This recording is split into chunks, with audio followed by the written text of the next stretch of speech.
السلام علیکم ورحمۃ اللہ وبرکاتہ۔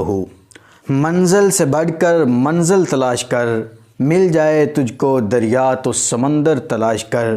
شیشہ ٹوٹ ہی جاتا ہے پتھر کی چوٹ سے، پتھر ہی ٹوٹ جائے وہ شیشہ تلاش کر۔ سجدوں سے تیرے کیا ہوا صدیاں گزر گئی، دنیا تیری بدل دے وہ سجدہ تلاش کر۔ ناظرین، آج کی ویڈیو ہماری بہت اہمیت کے حامل ہے کہ حرم پاک کے اندر ایک کبوتر اللہ کے حضور سجدہ ریز ہوا ہے تو ساری دنیا نے وہ مناظر دیکھے ہیں کہ کتنے خضوع خشوع کے ساتھ وہ کبوتر اپنے رب کے سامنے جھکا ہوا ہے۔ تو اللہ رب العزت قرآن مجید میں ارشاد فرماتے ہیں وَلِلَّهِ يَسْجُدُ مَن فِي السَّمَاوَاتِ وَالْأَرْضِ، اور آسمانوں اور زمین میں جو کچھ بھی ہے ہر چیز اللہ رب العزت کے سامنے سجدہ ریز ہوتی ہے۔ اور اللہ رب العزت قرآن مجید ہی میں ایک دوسرے مقام میں ارشاد فرماتے ہیں کہ کیا انہوں نے نہیں دیکھا جو کچھ آسمانوں میں ہے اور زمین میں ہے ہر چیز اللہ کے سامنے سجدہ ریز ہوتی ہے اور اپنی عاجزی کا اظہار اللہ کے سامنے کرتی ہے۔ تو ناظرین، یہ کبوتر انتہائی عاجزی کے ساتھ لوگوں کا وہاں شور شرابہ اور لوگوں کا ہونا، اس کے باوجود بھی وہ انتہائی عاجزی کے ساتھ اللہ کے سامنے جھکا ہوا ہے۔ تو یہاں پر میں ایک واقعہ بیان کرنا چاہتا ہوں کہ نبی کریم صلی اللہ علیہ وآلہ وسلم ایک دن ایک انصاری صحابی کے باغ کے اندر گئے۔ جب وہاں پہنچے تو اطلاع ملی کہ جو اس باغ کا مالک ہے اس کا اونٹ بفرا ہوا۔ نبی کریم صلی اللہ علیہ وسلم باغ کے اندر داخل ہوئے تو نبی کریم صلی اللہ علیہ وسلم کو اس باغ کا مالک کہنے لگا کہ اللہ کے رسول آپ اس اونٹ کے پاس نہ جائیں، یہ آپ کا نقصان نہ کر دے۔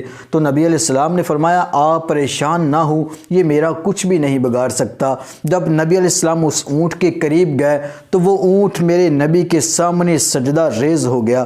تو جب صحابہ نے یہ عجیب و غریب منظر دیکھا تو نبی علیہ السلام کو کہنے لگے اللہ کے رسول یہ اونٹ، اس کو عقل نہیں ہے، شعور نہیں ہے، سمجھ بوجھ نہیں ہے، تو یہ آپ کو سجدہ کر رہا ہے۔ ہم انسان ہیں تو ہمیں تو زیادہ حق ہے کہ ہم آپ کے سامنے جھکیں، سجدہ ریز ہوں۔ تو نبی کریم صلی اللہ علیہ وآلہ وسلم نے فرمایا میرے صحابہ نہیں، کسی انسان کے لیے ضروری نہیں کہ وہ کسی انسان کے سامنے جھکے۔ میرے نبی نے فرمایا اگر سجدہ کرنا انسان کو ضروری ہوتا تو میں بیوی کو حکم دیتا کہ وہ اپنے خامد کو سجدہ کرے۔ تو سجدہ صرف اللہ کی ذات کو کیا جاتا ہے، اللہ کے سامنے جھکا جاتا ہے۔ تو سجدے سے مراد ہی یہی ہے کہ انسان اپنا سب سے اہم حصہ اللہ رب العزت کے سامنے جھکا دیتا ہے، سجدہ ریز ہو جاتا ہے، اللہ سے اپنے گناہوں کی معافی طلب کرتا ہے، انتہائی عاجزی اور انکساری کے ساتھ اللہ کے سامنے جھکتا ہے۔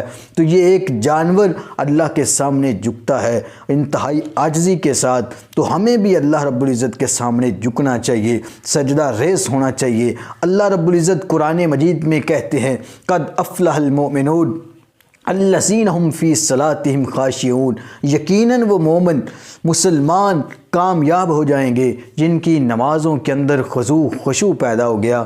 تو آج اگر ہم سجدہ کریں تو ایسا سجدہ کریں کہ ہماری دنیا بدل جائے، ہماری تقدیر بدل جائے، اللہ ہمارے گناہوں کو اس سجدے کے بدلے معاف کر دے۔ انتہائی عاجزی کے ساتھ اللہ رب العزت کے سامنے جھکیں گے تو یقیناً اللہ ہم سے خوش بھی ہو جائے گا۔ ہمیں اس جانور سے سبق سیکھنا چاہیے۔ اگر یہ ایک پرندہ اللہ کے سامنے جھک سکتا ہے، حرم کے سامنے، حرم کے اندر اللہ کے سامنے اپنے آپ کو سجدہ ریز کر دیتا ہے تو ہمیں بھی اپنے آپ کو اللہ کے سامنے سجدہ ریز کرنا چاہیے۔ اللہ تعالی ہمیں عمل کی توفیق عطا فرمائے۔